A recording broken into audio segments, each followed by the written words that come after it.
दावे हिया में तो हरी सूरतिया, हिया में तो हरी सूरतिया,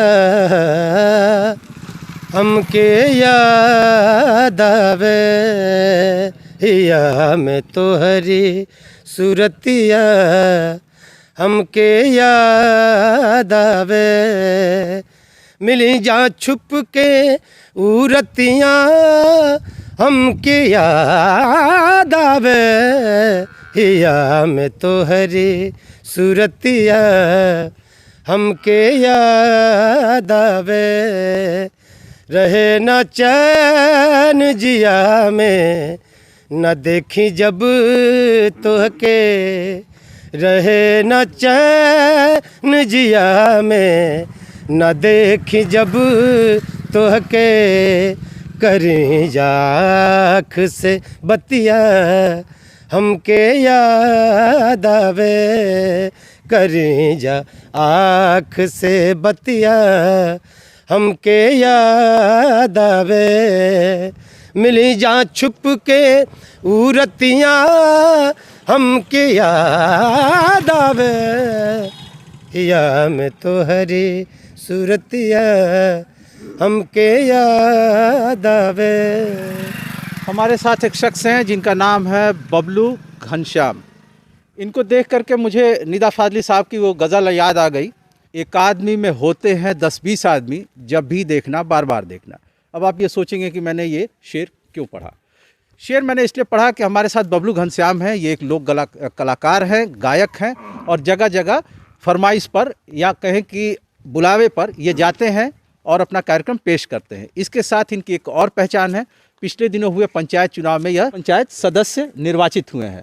बबलू, आपने जो अभी गज़ल गाया, ज़रा हमारे जो नॉन भोजपुरी जो व्यूअर्स हैं, यानी वो दर्शक जो कि भोजपुरी से कम वास्ता रखते हैं या भोजपुरी नहीं जानते, ज़रा शुरू के 2 लाइनों का अर्थ ज़रा संक्षेप में समझा दिए। हिया का क्या अर्थ हुआ और क्या आप इस गीत का क्या भाव क्या है? जैसे कि एक प्रेम है, जैसे कि मैंने हिया में तोरी सोते, जैसे कि हिया में मतलब कि मेरे दिल में दम, हृदय में दम, बस वो वही गीत है। जैसे कि एक गुलाम अली साहब की गज़ल है, उसी के गाने को रिमिक्स मतलब करके हम लोग भोजपुरी गज़ल कर दिए। अच्छा, तो मैंने जो पहले से गाई हुई गज़लें वहाँ से आप लोग धुन लेते हैं, धुन लेके और भोजपुरी में कन्वर्ट करके हमने गज़ल गाया है। चलिए ठीक है, अच्छा, आपसे बातचीत करना सुखद रहा। अच्छा, आपने हमें गीत सुनाया और इस बातचीत के सिलसिले को जो हमने एक लोकगीत से शुरू किया है, आगे ले चलते हैं। गाँव है युवराजपुर, विधानसभा क्षेत्र है जंगीपुर। यहाँ के कुछ किसान हमारे साथ हैं, स्थानीय युवक हमारे साथ हैं।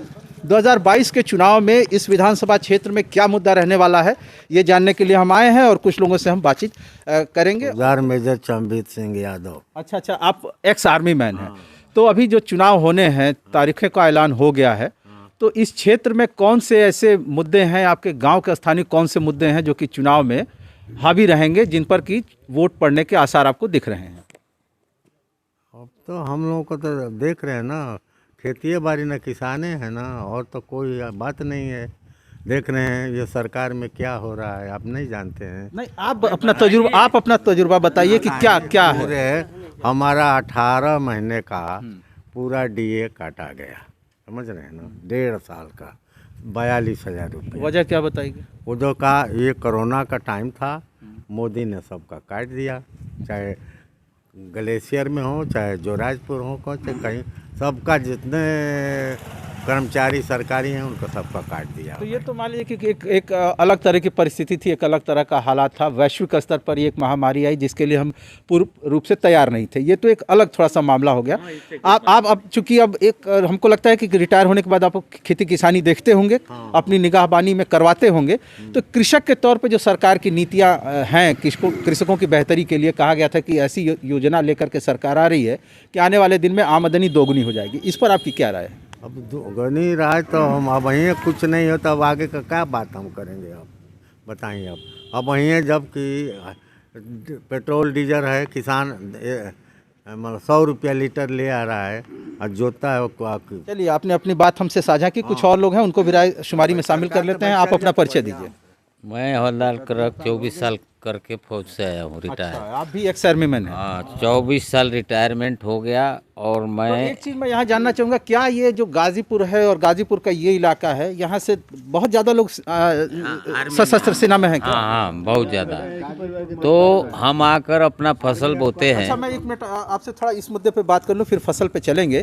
तो गांव के ऐसे भी कई घर होंगे जहाँ से एक ही परिवार के कई लोग हाँ होंगे? हाँ, इसी परिवार में 8-9 है। इसी परिवार में 8-9 है। 8-9 लोग अभी वर्तमान में सेवा हाँ, रखते नया नया। हैं। अच्छा तो हम अपना खेती करते हैं। अच्छा, वो खेती कर रहे करते हैं, ठीक हैं। है। रिटायर होने के बाद यहाँ पर भाजपा सरकार जब से आई है, हम सारा दिन 10 बजे रात से साढ़ ही बैलाते हैं और 2-3 बीघा प्रति कर दिए उसको। तो कौन मुआवजा, बाढ़ आ जाती है, कोई राहत नहीं है। एक फसल चली गई, अगहन की फसल तो हम लोग गई बाढ़ लेकिन से। सरकार तो कहती है ना कि बाढ़ आपदा को लेकर के हम किसानों को राहत देंगे, आप हमारे पास आवेदन करिए। कुछ राहत नहीं मिल रहा है। अच्छा, चलिए आप अपना जरा परिचय बता दीजिए। हरिवंश सिंह यादव, पोस्ट ऑफिस में नौकरी किया। अच्छा, आप भी मतलब केंद्र सरकार में सेवारत रहे हैं। अच्छा, अब आप आजकल क्या कर रहे हैं आप रिटायरमेंट के बाद? घर आए हैं। अच्छा, वही थोड़ा बहुत खेती में है, और जो खेती है मोदी जी के जो सढ़वा है ना, जो पूरा बर्बाद कर देते हैं। रात का 9 बजे तक घूमते रहते हैं।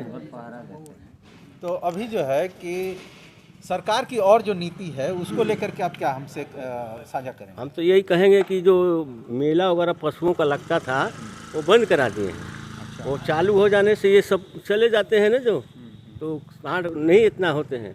एक साथ 10-10 को घूम रहे हैं सारे। किसी का खेत में चले जाएंगे तो कहाँ वो। तो ये तो इस क्षेत्र की आम समस्या होगी, अन्य जनपदों की भी समस्या है। आप अपना परिचय दीजिए। मैं संजय यादव, फोर्स की तैयारी करता हूँ। अच्छा, मेन मुद्दा है रोजगारी। तो संजय, अभी आपकी क्वालिफिकेशन क्या है? बीए है। अच्छा, आप ग्रेजुएट हो चुके हैं, फोर्स में हाँ। तैनात। तो आपके परिवार में और लोग भी हैं? हाँ, 4 लोग हैं। अच्छा, हाँ, आपके पिताजी? हाँ, रिटायरमेंट हुए हैं। अच्छा, पिताजी उनको आपके लेकर के 5 लोग हैं। अच्छा, पूरे आपके परिवार में हाँ, 5 लोग 5 लोग। सशस्त्र सेना में कार्यरत हैं और आप भी जाना चाहते हाँ, हैं? हम भी जाना चाहते तो एक युवा होने के नाते आपको कौन सी सरकार की नीतियां अच्छी लगती हैं और कौन सी सरकार की नीतियां हैं जिसमें आप खामियां देखते हैं या आपको लगता है कि इसमें और कुछ बेहतर करने की हैं। गुंजाइश? हम लोगों को तो रोजगार चाहिए, और इस सरकार में लगभग 2 साल से कोई रोजगार नहीं आया। एक एसएससी की भर्ती आई, आज तक रिजल्ट नहीं आया। तो हम लोगों का जो है एज है वो ख़त्म हो रहा है और नौकरी आ नहीं रही है। तो हम लोग को तो रोजगार चाहिए। जो रोजगार देगा उसको हम लोग वोट देंगे। हाँ, चलिए ठीक है। हमारे साथ कुछ और लोग हैं। आप देख रहे होंगे कि ये फावड़ा जैसी एक चीज़ रखी हुई है, लेकिन बहुत लोग नहीं जानते होंगे कि इसका उपयोग क्या है। मैं बता दूं कि ये जब मवेशियों का जो गोबर होता है उसको खींचने, एक तरफ खींच करके करने के ये काम आता है। और हमारे साथ कुछ और युवा हैं, तो अपनी रायशुमारी को आगे बढ़ाते हैं, युवाओं से बातचीत करते हैं। आप अपना परिचय दीजिए। मेरा नाम राम अवतार है। क्या करते हैं रामोतर जी? राम अवतार, हम यहीं पे रहते हैं अभी तो। आप यहीं रहते हैं? क्या रोजी रोजगार के लिए कुछ करते हैं? कुछ नहीं, न नौकरी कोई न भर्ती आ रही है, न कुछ है, न रेलवे की आ रही है भर्ती, न सेना की कोई भर्ती आ रही है 5 साल में। खेत पे थे, खेती किसानी करते हाँ, हैं? खेती करते हैं। उससे मुनाफा हो रहा है? कुछ नहीं हो रहा है। मुनाफा क्या हो रहा है, सब घट के 0 हो गया है। ऐसा क्यों है? ऐसा क्यों है, सब दाम गिर गया है। गेहूं का खाद बढ़ गई है, वैसे ही रेट बढ़ गया है सब। महंगाई का सर आप कहना चाह रहे हैं? महंगाई का। अच्छा, जी। तो सरकार को क्या करना चाहिए कि आप लोगों को कुछ राहत मिले? 4-5 साल हो गया ना, यहाँ पे आर्मी की हमेशा भर्ती आती थी इससे पहले। और यहाँ पे लड़के 4 बजे सुबह से लेकर के शाम को 5 साल से दौड़ रहे हैं, कभी भी रैली भर्ती नहीं आई। इससे पहले गाजीपुर में हर साल आती थी भर्ती, न रेलवे की भर्ती आई, न को मतलब और भी भर्तियां हैं, सब कोई भी भर्ती नहीं आई। सभी लोग बेरोजगार बैठे हुए हैं। चलिए, हमारे पीछे एक चचा है जो कि अभी अभी खैनी रगड़ के खाए हैं, और ऐसा कह के हम जो है किसी भी तरह के नशे की आदत को बढ़ावा देने की कोशिश नहीं कर रहे हैं। हर आदमी की अपनी व्यक्तिगत जो है कि आदतें होती हैं, और इन्हीं के बीच जो है कि इनसे भी बात कर लेते हैं। अब तो खैनी रगड़ के खा लिए आप, अब तो मिजाज बन गया होगा, अब तो हमसे आप बात करेंगे। जी जी हाँ? जी। तो क्या लग रहा है, क्या बयार है अभी चुनाव में?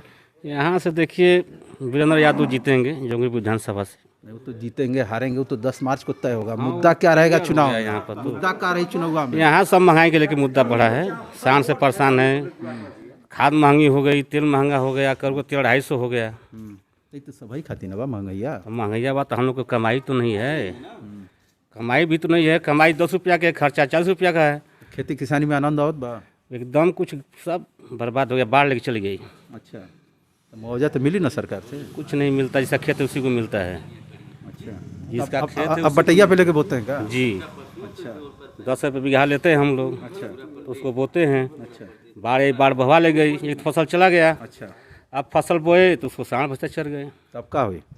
हो गया क्या, अभी घाटा सहेंगे, फिर कर्जदार किसे कर्जा लेके काम करेंगे हम लोग। तो ये थे जंगीपुर विधानसभा क्षेत्र के युवराजपुर गांव के लोग जिनसे कि हम बातचीत कर रहे हैं। एक और सज्जन है हमारे साथ, मुझे लगता है कि हम उन्हीं के दरवाजे पर इसमें हैं और यहाँ काफ़ी सारे मवेशी बांधे गए थे जिनको कि अब ले जाकर के शेड में बांधा जा रहा है। आप अपना परिचय दे दीजिए। हम एक टीचर हूँ अच्छा, और खेती भी करता हूँ। अपना शुभ नाम? परमहंस यादव। अच्छा, तो कहाँ पढ़ाते हैं परमहंस? यहीं अपना निजी विद्यालय खोला। अच्छा, जी। तो कितने वक्त से आप ये विद्यालय का संचालन कर रहे हैं? अब विद्यालय तो पहले हम 20 साल इसी गांव में पढ़ाया हूँ। 3 मुद्दा है यहाँ: अच्छा छुट्टा पशु, अच्छा महंगाई अच्छा और बेरोजगारी। अच्छा और तीनों में ये सरकार असफल है, पूर्ण रूपेण असफल है। आंशिक नहीं, पूर्ण रूप से। आपको विश्वास नहीं होगा, हम लोग 10 बजे रात तक ड्यूटी देते हैं खेतों में, उसके बावजूद भी छुट्टा पशु हम लोग के फसल को नष्ट कर दिए। तो ये थे युवराजपुर के स्थानीय लोग जिनसे हमने बातचीत की। उनके 2022 के विधानसभा चुनाव को लेकर के उनकी राय को हमने जाना। फिर किसी गांव शहर के किसी गली में रायशुमारी करने हम फिर जाएंगे। तब तक आप बने रहिए NBT ऑनलाइन के साथ।